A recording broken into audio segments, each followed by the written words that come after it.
So I have the honor of introducing a friend of mine, Sarah Bamford Seidelmann. I got to know Sarah. We were on a medical board together of the Millard Dwan Foundation locally, and Sarah's a pathologist and representing the physicians on the board, and I just fell in love with her from the first time I sat next to her at a board meeting. And one day Sarah came and she said, I'm going to resign from the board because I'm going to leave the profession of being a doctor. And I'm like, oh my gosh, I could not believe that. And now I've watched her journey, and she's going to tell us about it. She's the author of Swimming with Elephants, and I'm telling you, if you haven't read it, it changed my life. Like, I was a skeptic on page 1 and a convert at the end of the book. It's a beautifully written story. And her new book is The Book of Beasties, your A to Z guide to the illuminating wisdom of spirit animals. So give a warm welcome to Sarah Bamford Seidelmann.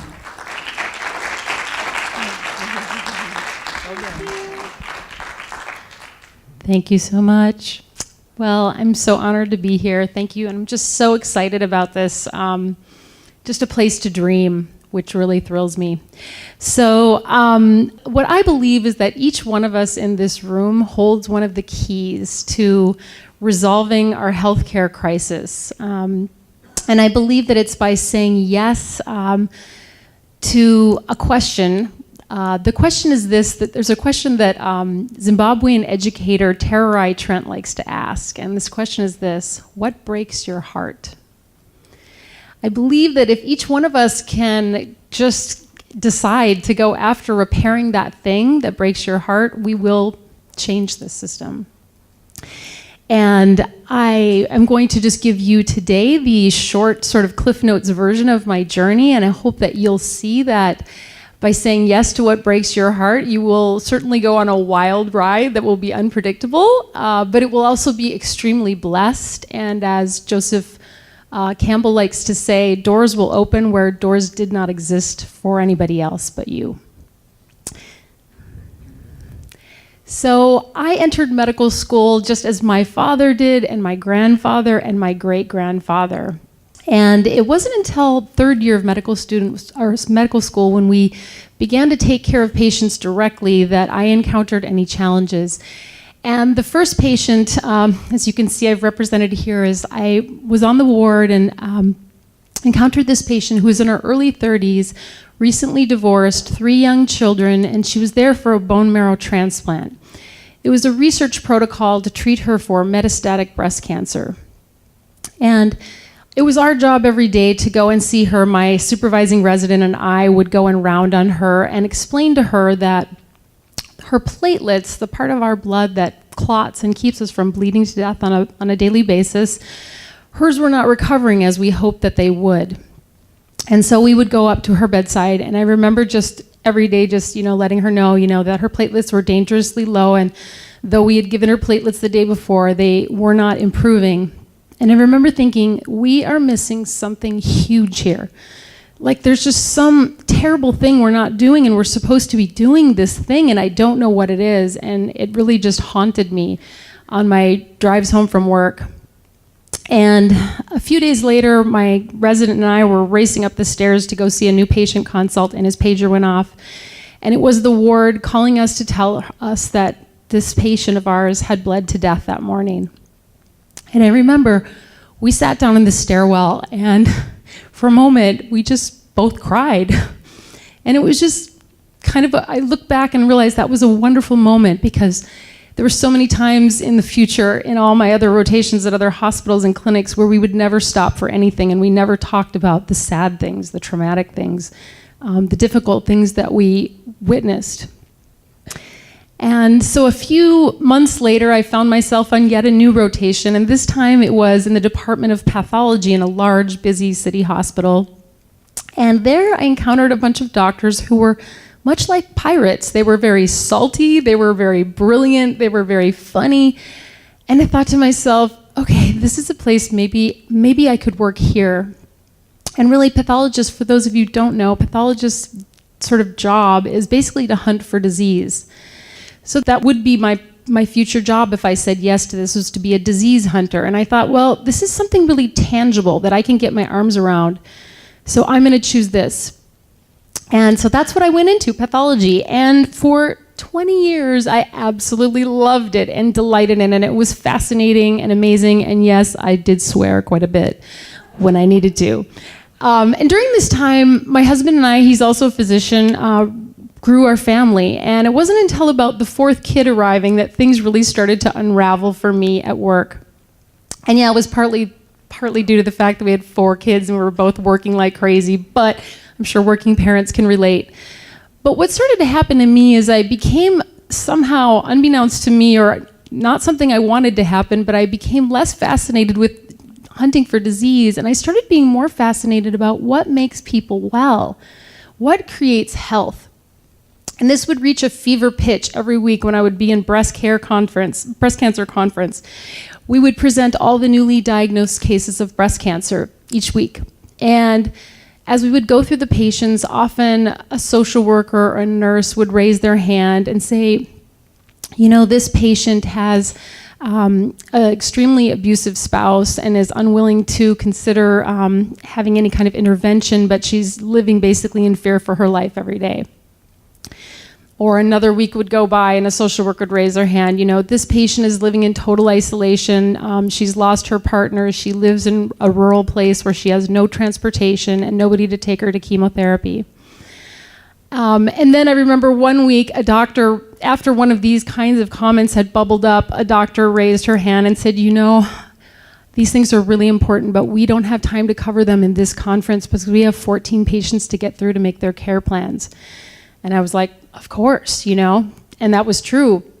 But I couldn't help but wondering, like, what if we had circled the wagons of love and compassion around some of these women 15, 20 years ago and made sure that they had loving community and made sure that they knew what a supportive partnership looked like. And, you know, I couldn't help but wonder. And I knew that was a question that I couldn't answer. And so work got progressively more and more difficult for me. I felt very disengaged. And I realized, like, one of my jobs, for example, was to stare at a slide with 100,000 cells on it and look for 4 to 5 atypical or malignant cells. And I realized that I could not afford, it might be dangerous for me, you know, and for other people if I was not engaged in this work. So being a Norwegian from northern Minnesota, I did the next best thing that I could think of. I hired a life coach. And I'm just kidding. If you live in northern Minnesota, you would never hire a life coach, probably. You would now, though, because I'm living here. No. So this coach, Michelle, was absolutely amazing. She listened to me pour my heart out, which I had a lot to pour out by that point. And then she gave me an assignment. She said, Sarah, what you need to do, what I'm going to invite you to do, is to begin doing more things and activities and spending time with people that make you feel good, and minimize the activities and things and people that don't make you feel good. And I thought to myself, my God, this is very contrarian advice. Like, who is this woman? And like, is that true? Because for like probably 30 years, I'd been doing everything that did not feel good, all in order to like someday reach some summit or apex where I did feel good again. So I was like very suspicious of this, but I was like, she's like, can you think of anything that sounds like it would feel good to you? And I was like, well, one thing. And she goes, what's that? And I'm like, decoupage. Now, how many in the audience know something about decoupage? Okay, so maybe you've gotten some glue, kind of done some of this.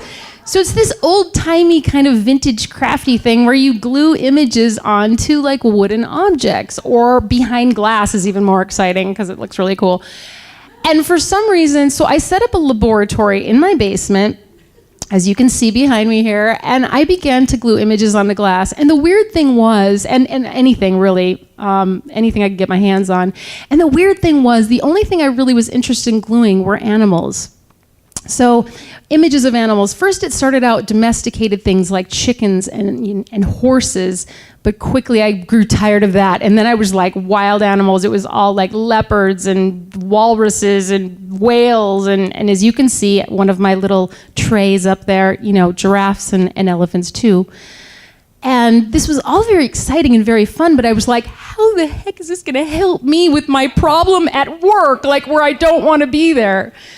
And so I kept thinking, well, what else would feel good? And I thought, well, like any red-blooded American, we all know that having a fabulous gourmet kitchen will also make you feel really good. Am I right? So, to the tune of north of $300,000, and after $300,000, I stopped really looking at the contractor's bills because I didn't want to know. But as you can see, we made this amazing, incredible kitchen with the assistance of many people. Unfortunately, when the kitchen was complete, I was like, wow, this is a darn awesome kitchen, but it doesn't make me feel any different. And I realized that there was still something missing. And so with the support of my loving partner, we decided several months later, after finishing the kitchen, to put our house on the market. And we eventually decamped to a much smaller house in a neighborhood that was much less expensive. And that enabled me to take a little sabbatical, which turned out to be pretty radical. So we moved to this house that turned out to be right next to the wilderness. So I just started to start taking walks outside, and it started making me feel really good. Like, I mean, really good. I was like, wow, I haven't felt this good in a long time. Like, I didn't realize like how much like living under fluorescent lights and like never seeing the sun, what it had done to me. And at the same time, there was this huge part of me, another part of me that was getting terrified because I realized once I got out that door, I was like, I do not want to go back to that hospital and do that work. I couldn't admit it to myself barely, and I certainly wasn't going to tell my husband because we had these 4 kids, and the plan was to like put them through college and do all these things. And so I was desperate for somebody to tell me what to do, like how to solve this problem. And at the time, that summer, I stumbled into this old ancient idea that the wild animals that cross our paths may have messages for us. And I was like, well, that sounds crazy. Like, nobody's told me that before. And if so, if that's true, like, why not? But I was really lost and desperate. And I was like, I'm just going to give it a try. Because the decoupage did feel good. And, in moving felt good. And maybe this. So I just started paying attention to see who the next beast, what beastie might, catch my attention. And the first major creature to really captivate my attention was a walrus. And this walrus that I ran into was a taxidermied walrus that was hanging on a wall in a shop in our downtown. And this thing was just spectacular. And if you can hit the video, if somebody can hit play on the video, that would be awesome. This walrus was so spectacular. It had these like 4-foot-long tusks that were like down to the ground, just amazing. And I was like sitting there thinking like, oh, I didn't realize the sound would be on the walruses. Maybe we should mute that. When I was in the store, I was like, okay, you can give me your message. I'm ready for it. Just kind of milling around beneath it, like thinking like, I'm ready for the epiphany. And, he wasn't saying anything. So I went back to visit him a couple times. Nothing was happening. So then I started watching this video because I thought, well, I'm going to learn more about walruses. And what I learned is, as you can see, they're pretty darn relaxed. They're pretty much like, surrender. Maybe we can hit replay on the video. I don't know. They're pretty relaxed, and they're really, they're not caught up in their head, like worried about like, oh my gosh, I had too many glasses of Chardonnay and shouldn't have mentioned that thing to the neighbor last night, or like worried about the future, like the clams might run out, what's going to happen? And so I put that together with the other thing that I learned about walruses is that they're apex predators, meaning they have essentially no challenges in the natural world, besides occasionally a polar bear will tangle with them, but it usually doesn't end well, so they try to avoid that. So I put these 2 messages together and I thought, well, maybe if I could somehow manage to be Sarah, completely relaxed, and be myself, maybe I too would have no competition should I choose a different vocation, another way to help people, maybe through writing, maybe through life coaching. So that was the walrus. And that made me feel pretty good and pretty hopeful in a time that I was very confused. So I decided to keep noticing beasties, as I like to call them. The next thing I learned is that people often have a unique lifetime relationship with one particular wild animal spirit. And if you can figure out who yours is, or who yours is, that they're there to guide you, empower you, protect you, I was like, I could use some of that right now. So I became curious, and I ended up going on a meditation with a drum. to access this world where these animal spirits live. And by gum, I encountered this mother bear. And she sat me down and she rubbed my back and she like pointed off in the distance. She was like, Sarah, where you're going, it's not that far off, and all you need to do is enjoy the journey. Which kind of sounds like a lot of platitudes, but what I can tell you is that I felt so much love and compassion from this mother bear, like it was like nothing else I had ever encountered. And so I thought to myself, well, maybe this is crazy what I'm doing. Like, is this real? I don't even know. But again, it felt so good. I thought, well, I don't have any better ideas. I'm just going to keep going. So I kept visiting my mother bear. And the next thing that happened was that I quickly got a phone call from a friend, and she said, hey, I'm going to go negotiate a bride price for my cousin in South Africa. Would you like to come with me? And I was like, yes, I would like to come with you. And these are the kind of strange and magical things that will happen to you if you say yes to what breaks your heart. So the next thing you know, we're in South Africa, and I actually get to meet with these two amazing women who were sangomas, or what we might call a shaman, and well versed in these old ways that I had been encountering. And a shaman is essentially just someone who alters their consciousness, often using drum and sometimes other methods, to access these worlds of love and compassion, so that they can help an individual or help their community with that wisdom from that place. And so we went and we had a healing ceremony from them, and I just share a little bit of the video here. They threw bones for us in this beautiful hut, and then we exited the hut and walked out into this beautiful courtyard where people were drumming, and they began dancing and singing, and it was so powerful. And I remember just tears were just streaming down my face as we had this experience. And I remember thinking, I don't know what's exactly going on here. This is very mysterious, but something really important is happening here, and I want to know more. And so towards the end of my visit to South Africa, my next beastly encounter was not so welcome this time. This time a black mamba appeared. And these are the most poisonous vipers on the planet, and very much feared in South Africa and anywhere else they live. Thankfully, this did not show up in reality, but showed up in my dreams. And it was very scary, but eventually I did endeavor to get the message from her. And her message was very stern, and that it was time for me to get up and dance and start to make myself vulnerable, take some chances, put myself out there. Like, if I wanted to find out my new vocation and how I was meant to be helping people now, it wasn't going to happen without my action. And I knew this rang very true, although it was really not as pleasant as the messages I got from the bear and the walrus. And so I began to seek out teachers who could share with me and teach me some of these old techniques. And so that I eventually called the guys at work and I said, hey guys, do you mind if I extend this sabbatical to 6 months? And they were like, no problem. And then eventually I was like, do you mind if I just like go casual? So like if it gets busy, you can call me back to work. They're like, no problem. There were no barriers. It was amazing. So in that next year, I worked about 5 days. But I was working very hard in these other new things that I was learning. And as I'd gone to maybe 2 or 3 workshops at this point and learned quite a bit, I came home one day and my little 7-year-old daughter came up and she said, Mom, I have a tummy ache.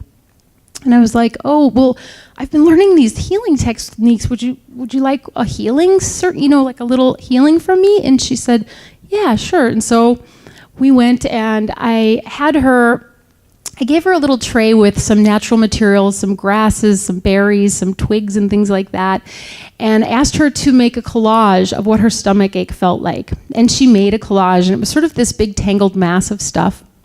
And I was like, okay. And then I began to call upon my mother bear and black mamba and a few other spirits that I had started to get to know, and began to do the healing work. And when it was done, I just said, well, sweetie, if you'd like, you can go change the collage if your stomach feels different, or you can just leave it be. And she said, my stomach ache is gone, and yeah, I want to change it. I was like, okay. So I handed her the tray, and she sat there working on it for a while, rearranging and rearranging, and I could tell it was getting more symmetric, and then she shared it with me, and she said, "Mama, don't you see it?" And I was like, "No, sweetie, what is it?" And she said, "It's an angel." And in that moment, I thought, I don't really care if I ever figure out what the heck it is I'm supposed to be doing with all these things I'm learning that don't totally always make full sense to me. But this medicine has given me a way to connect with my own daughter and to relieve her suffering, and that was just so powerful. So I continued on for the next 3 years. I just continued to practice these ways and learn more and more. And as I learned more and more, I began to realize that these old techniques, these ancient techniques, really had a power to create health in others. And sometimes the results were very subtle, sometimes they were miraculous, and there were a small handful of people that it really didn't seem to have any effect in at all. And I decided that I wanted to really commit my life to this work, and I let my medical license go, I let my hospital privileges go, I stepped away from my job, and I went to India just around that point because it was really kind of scary to make this commitment. And I went to go and pray to ask for help, that I could do this in a good way. And when I came back, the phone rang, and this man in the picture here, Cleo, called me, and he said, my wife is in the hospice house, and she is really requesting somebody to help her and to give her healing in these old traditional ways. Her mom was Anishinaabe Ojibwe, so a Native American person, and she really honors these ways. Could you come? And so I came the next day, and I met Molly, and I explained to her how we were going to do the work and what we were going to be doing. And then I went out to the nurses' station just to let them know that we were going to need some privacy. And Cleo followed me out to the nurses' station, and he grabbed my arm and he said, "I can't believe it." And I said, "What is it?" And he said, "She has been like so out of it for weeks. We haven't been able to talk to her, and now she's just talking to you like nothing's the matter." And we returned back into the room, and I lit my candle, and I started rattling, calling all these loving and compassionate spirits, which now had grown into quite a crew. Black Mamba and bears and elephants and many others. And I just felt the room fill with so much love and compassion. And the spirits told me what Molly needed, and there were 2 of her soul parts that had gone missing in her life that she had lost due to trauma and other bad experiences. And so with the Spirit's help, I returned these 2 soul parts, and as I blew them back into her chest, in that moment, I could just feel that I was finally doing that thing that so many years ago I had longed to know how to do. So I hope that you can see by my story that by saying yes to what breaks your heart, you will be guaranteed to go on a kind of a crazy experience, but it will also be, again, extremely blessed. And so I hope that each one of you finds the courage to say yes to repairing that thing. And I know many of you are already on that journey, and so I hope you find the courage to continue on, because it is not easy sometimes. And I want to invite you each to just create a vision for what you dream of for healthcare. And I'm going to share with you mine, and I hope that you'll maybe later share yours with me. But I dream that in the not too distant future, that these giant clinics and hospitals that seem to get bigger and bigger will all be reimagined into incredible, beautiful spaces where we can do all of the things that make us well. There will be dancing and singing and telling stories and fires, and there will be cooking good food. And there will still be places for people who are ill and people who are dying, and we will be treating those people with the utmost love and compassion. So thank you.